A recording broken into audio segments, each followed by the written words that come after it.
Hello बच्चों, चलिए इस क्वेश्चन को सॉल्व करते हैं। क्वेश्चन बोल रहा है a ball of radius small r and density rho drop through a viscous liquid of density sigma and viscosity eta attains its terminal velocity at time t given by t is equal to capital A rho means density की power A into r means radius की power B into eta viscosity की power C and liquid density sigma की power D small d where A is a constant and A, B, C and B are integers. The value of B plus C upon A plus D. तो ये इसका ratio हमको पता करना है B plus C upon A plus D का ratio. तो इसका मतलब हमको सबकी वैल्यूज निकालनी है A, B, C, D की और then we have to find out. Okay, तो इस केस में हमें ये इक्वेशन दी है, इक्वेशन फॉर्म करने की जरूरत नहीं। तो इस इक्वेशन को पहले हम लोग लिख लेते हैं। तो इक्वेशन जो बोल रही है that is T is equal to A।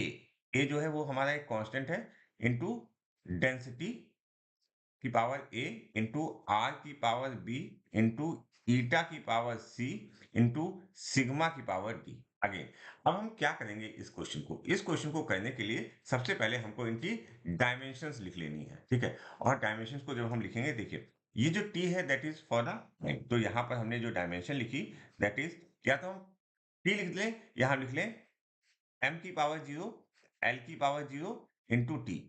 अगर जब हमने t लिखा है इसका मतलब t की पावर 1 है, bracket close is equal to जो ये a है, ठीक है।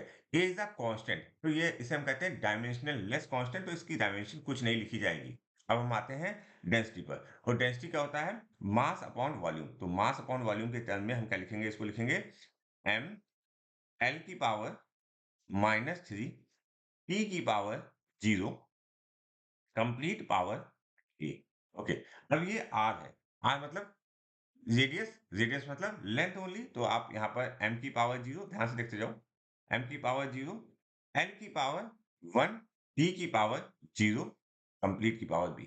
अच्छा, अगेन जो जिसकी पावर 0 है, अगर आप उसको हटाना चाहते हो, कुछ लोग ऐसा लिखना चाहते हैं, तो वैसे भी लिख सकते हो, कोई दिक्कत की बात नहीं है। अच्छा, विस्कोसिटी, विस्कोसिटी की डायमेंशन यहाँ आपको आनी चाहिए। That dimension is m l की पावर -1, t की पावर -1 सी, ठीक है। अच्छा, इसका फॉर्मूला आप याद कर लोगे तो विस्कोसिटी का किसी का भी फॉर्मूला याद कर लोगे तो डायमेंशन आप आसानी से निकाल सकते हो। ओके, अब आ गया अगेन क्या? डेंसिटी, ठीक है। चाहे डेंसिटी कोई भी हो सकती है, लिक्विड की डेंसिटी हो या सॉलिड की डेंसिटी हो, हमारा फॉर्मूला सेम रहेगा।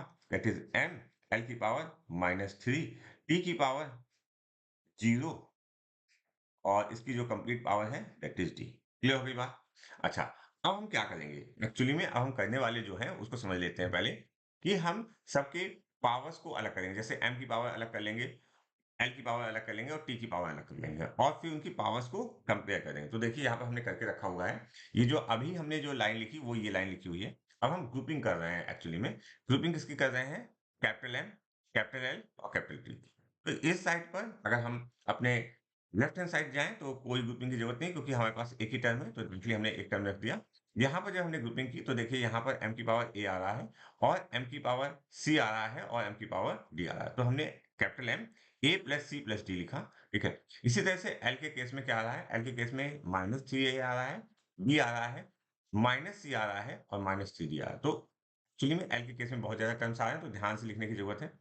t के केस में एक ही टर्म आ रहा है, t is equal to -c, तो t equal to -c। Compare किया, तो देखो कंपेयर सबसे पहले हम वो करते हैं जो आसानी से हो जाए। तो हम m पहले कर सकते थे, नहीं, हमने m पहले नहीं किया है, हमने किसको किया है? t को पहले किया है।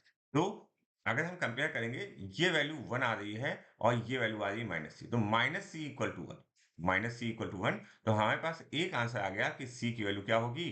-1 होगी।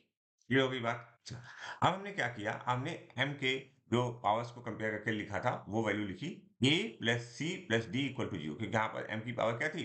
0 थी। अच्छा, c की वैल्यू हमने निकाल ली है, c की वैल्यू यहाँ पर रखी, तो a -1 plus d equal to 0, और ये जो वैल्यू आई a plus d equal to 1, ये एक तरीके की इक्वेशन फॉर्म हो गई। ओके, लेकिन अगर हम यहाँ पर देखें तो हमसे a प्लस डी पूछा है, तो हमें a प्लस डी की वैल्यू पता होगी। मतलब अगर हम इस टर्म में बात करें तो न्यूमरेटर की वैल्यू नहीं पता है, लेकिन डिनोमिनेटर की वैल्यू हमें पता चल चुकी है। Coming to the next point, अब हम l के पावर को कंपेयर करके लिख रहे हैं, that is -3a plus b minus c plus sorry minus 3d, okay, is equal to 0। अच्छा, अब हमने क्या किया, a प्लस डी की वैल्यू यहाँ पर रखी। a प्लस डी की देखो, a ये है, d ये है, -3 कॉमन लिया, a प्लस डी की वैल्यू रखी और हमने c की वैल्यू भी रख दी। अच्छा, c की वैल्यू क्योंकि हमने यहाँ से निकाली थी तो c की वैल्यू भी रख दी। जब हमने ये वैल्यूज रखी और सॉल्व किया तो b की वैल्यू कितनी आ गई, 2 आ गई। ओके, और हमको क्या चाहिए था, b प्लस c की वैल्यू चाहिए थी।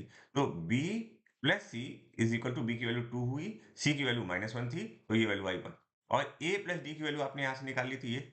अब इन दोनों का रेशियो ले लोगे तो 1:1, तो यहाँ पर जो रेशियो आ रहा है वो 1 आ रहा है। तो यहाँ पर आप डायरेक्टली 1 पुट करोगे